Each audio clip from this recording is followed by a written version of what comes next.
Hello everyone and welcome to the lecture on Amazon S3 Simple Storage Service. Simple Storage Service, Amazon S3. First, Amazon S3 is an online storage service like a big online storage locker in the cloud. It stores all types of digital files, photos, videos, music, documents, etc. accessible from anywhere, anytime. Security and reliable. So it offers high security and reliability. Organize your files into folders, which is called as buckets. Data handling, so it can handle small to massive amounts of data. Use cases suitable for both personal use and businesses of all sizes. Use cases of Amazon S3. First, backup and restore. Amazon S3 is widely used as a secure and reliable solution for backing up critical data. It can also be used to restore the data when needed. Content distribution and hosting. S3 can serve as a cost-effective and scalable way to distribute content, such as hosting websites or distributing media files like music, videos, and images. Data archiving. Amazon S3 Glacier and S3 Glacier Deep Archive are used for long-term archival storage for compliance and regulatory needs due to its durability and low cost. Big data analytics. S3 can store and analyze large datasets for applications such as machine learning, data mining, and predictive analytics. Disaster recovery. S3 can serve as a key component in disaster recovery strategies due to its geographic diversity, ensuring data remains safe in the event of a regional outage. Data lakes. Amazon S3 is often used as a storage layer for data lakes, which contain vast amounts of raw data in various formats. Application hosting. S3 can store static files for web application, including HTML, CSS, JavaScript, and image files. Software delivery. Software and mobile app developers can use S3 to store and distribute application binaries, container images, and libraries. IoT data storage. Data from IoT devices can be stored, processed, and analyzed using Amazon S3. Machine learning. Amazon S3 can be used to store training data and model outputs for machine learning workflows. Next, we'll see object storage. Object storage manages and manipulates data as a distinct units called objects, which include the data, a metadata, and a globally unique identifier. Flat address space. Unlike hierarchical storage, which is tree-like structure, or block storage, which is uniformly sized blocks. So we are talking about object storage, which is related to S3. Object storage provides a flat address space for easier scalability. Highly scalable. It is designed to be highly scalable, making it ideal for storing large amounts of unstructured data such as photos, videos, and sensor data. Each object is independent and does not require a specific location for storage, allowing flexible data retrieval. The included metadata can detail the content of the data, its handling instruction, origin, etc., which greatly helps in organization and access management. Common use cases include cloud storage, backup and archiving, and big data analytics. So popular object data storage systems include Amazon S3, Google Cloud Storage, and Microsoft Azure Blob Storage. Okay, next is block storage. So we have seen object storage, which is related to S3. Now we'll see what is block storage. Block storage involves storing data in volumes or blocks, each acting like an individual hard drive. Server-based OS control. So controlled by a server-based operating system commonly used in SAN environments. Ideal for quick random read and write operations, common for traditional databases. Offers flexibility. Blocks can be structured and formatted based on the desired file system. Suitable for storage intensive, high performance, low latency applications like databases. Compared to object storage, block storage scales vertically and may face limitations for large scale data needs. Now finally we'll see file storage.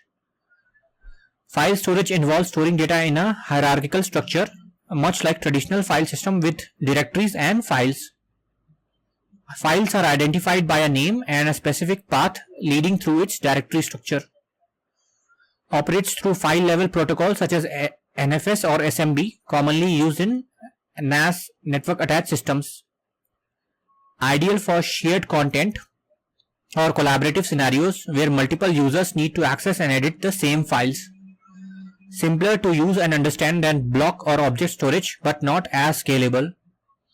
Performance may degrade with very large quantities of file or deeply nested directory structures. So let's see S3 buckets.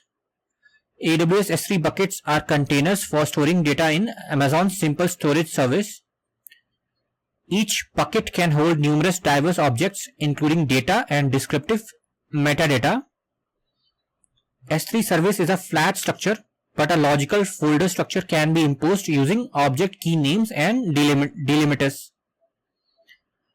Features like versioning, lifecycle management, and different security options are available for buckets. Bucket can be configured for static website hosting. Buckets are region specific and data is stored across multiple devices in multiple facilities within a region. Bucket limitations. You can create between 1 and 100 buckets in each AWS account. You can increase the bucket limit to a maximum of 1000 buckets by submitting a service limit increase. Amazon S3 buckets are owned by the account that creates them and cannot be transferred to other accounts. Bucket names are globally unique.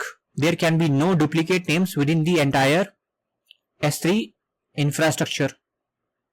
Once created, you cannot change a bucket name. Buckets are permanent storage entities and only removable when they are empty. After deleting a bucket, the name becomes available for use by any account after 24 hours if not taken by another account. Object limit. There is no limit to the number of objects you can store in a bucket. You can store all of your objects in a single bucket or organize them across several buckets.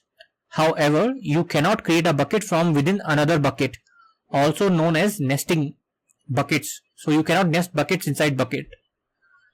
By default, you can create up to 100 buckets in each of the AWS accounts. So as I talked about, you can increase this limit by submitting a service limit, and that can raise it to 1000 buckets in one account. Okay, naming buckets in Amazon S3. First, it is unique across all Amazon S3. So it's not just your account, it's like globally, entirely, universally, it has to be unique, the name of the bucket. It has to be between 3 to 63 characters. It can consist only of lowercase numbers, dots, letters, numbers, dots, and hyphens. So four item. So it must start with a lowercase letter or number. It cannot not begin with accent dash dash and not be formatted as an IP address. Use a dot in the name only if the bucket's intended purpose is to host an Amazon S3 static website. Otherwise, do not use a dot in the bucket name. Okay, now we'll see the object overview. The objects are inside the S3 bucket. So, 1. In Amazon S3, an object is the fundamental unit of storage consisting of file data, metadata, and a unique identifier. The file data could be any content you are storing, such as the photo, a video, or a document. Metadata. Metadata is a set of name-value pairs describing the object, including user-defined metadata or system metadata like the date, last modified date. The unique identifier or key is generated by Amazon S3 for the retrieval of the object. Immutability. Objects are immutable, meaning the data in the object cannot be changed once it is stored. To change the data, a new object must be created with the same key which overrides the existing object. So keys in Amazon S3. So here is one example. So this is how it will look like. Let's say you have a bucket. So you have created a bucket with this name, and hopefully if it's not taken by anybody in this whole world, so it can be accessed through this kind of URL / this is the folder, and finally you have a key. Key's name is puppy.jpg, and the content is the actual data. So let's see the keys in Amazon S3. Unique identifier. Object key is a unique identifier for an object in a bucket. Object identification. A combination of bucket, object key and version ID, if versioning is enabled, uniquely identifies the object. So in this case, it is the bucket name slash key, which will be photo slash puppy.jpg. So this folder is only for organization purpose, but it is the whole key. Data map. So S3 works as a data map, linking bucket plus key plus version to an object. So this is the total. Bucket plus key plus version is the, if versioning is enabled, is the key, and data value will be the actual data of the whatever is inside. Hierarchy inference. There is no real hierarchy in S3, but hierarchy can be inferred using the prefixes and delimiters in an object key name, introducing the folder concept. So as I talked about, so there is no hierarchy as such, because it's not a hierarchical file system. It's an object based storage system. So we just create something like photos, but it is actually part of key. So inside this you can create one more folder that will be anyway going as a key, and finally the object name, which will be a total app key to retrieve this object.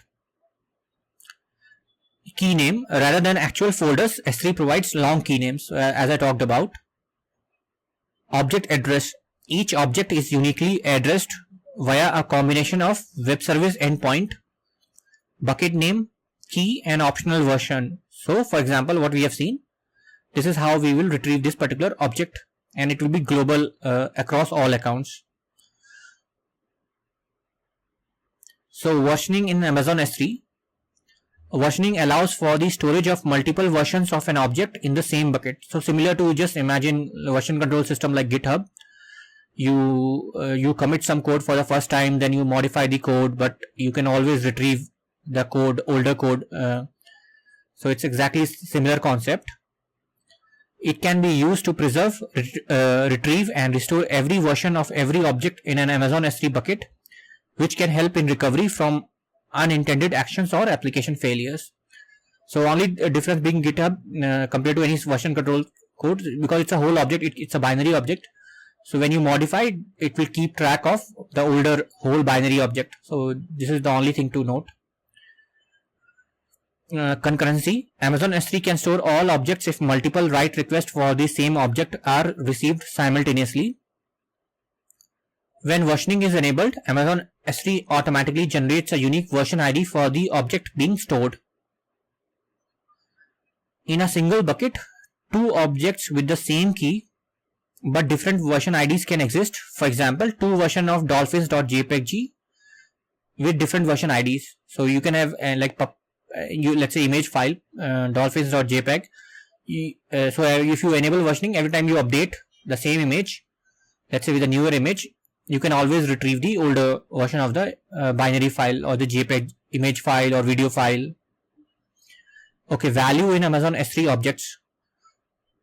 Value / size represent the actual content being stored, which is sequence of bytes. So objects can be any sequence of bytes.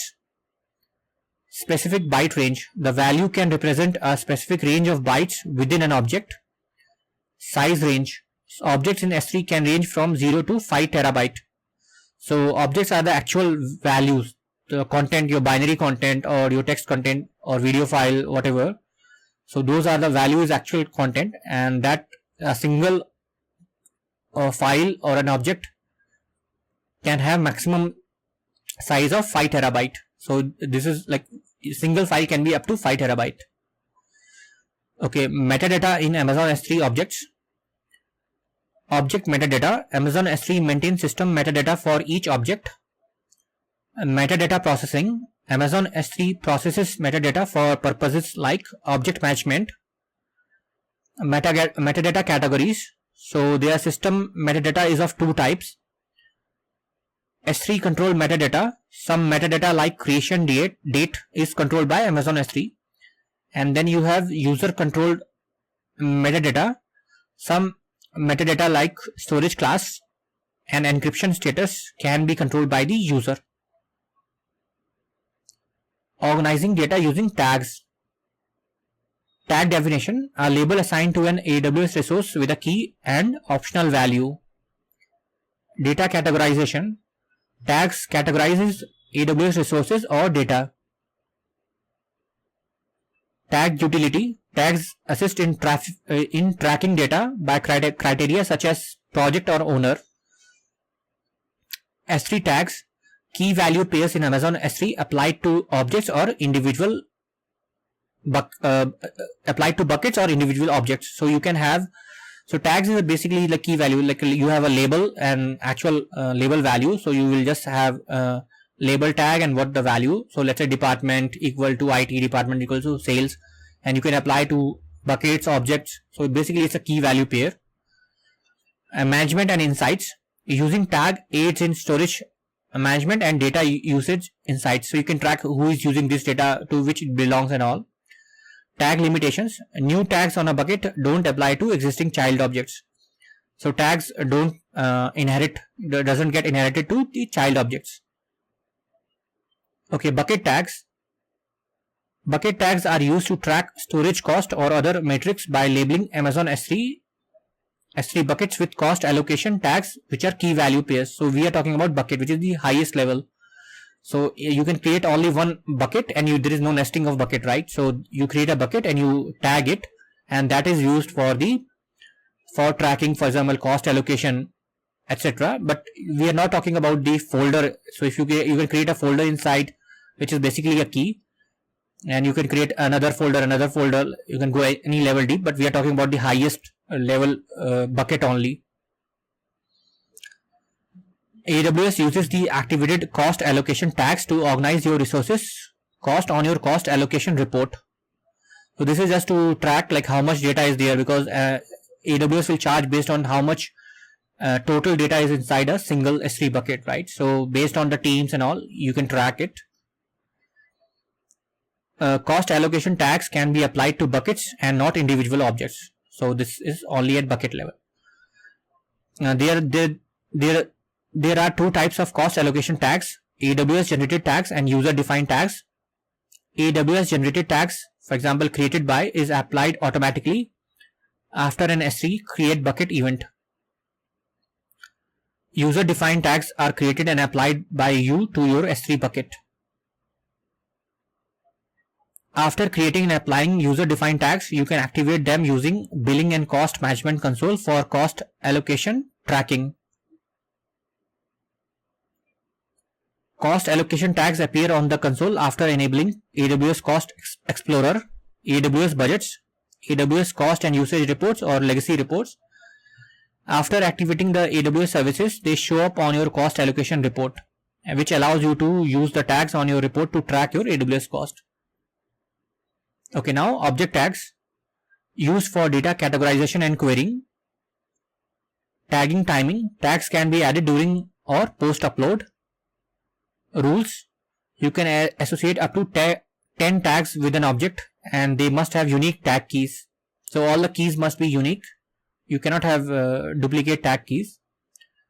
Tag keys can be up to 128 characters in length. So we are key value pair, right? So key can be 128 characters, and tag values can be up to 255 characters in length.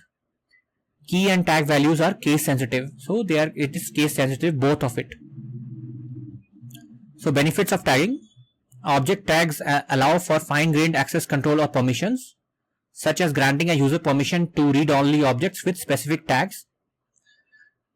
Object tags enable nuanced object lifecycle management, where a tag-based filter can be specified in a lifecycle rule alongside a key name prefix. In Amazon S3 Analytics, filters can be configured to group objects for analysis by object tags, key name prefix, or both prefix and tags. CloudWatch metrics: Amazon CloudWatch metrics can be customized to show information by specific tag filters. Global visibility: So Amazon S3 is a globally viewable service, so you don't need to specify a region to view buckets in the AWS Management Console.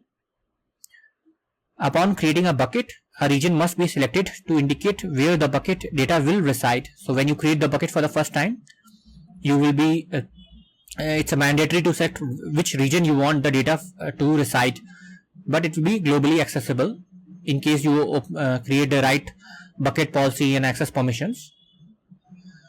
The chosen region should be local to your users or consumers to optimize latency, minimize cost, or meet regulatory requirements.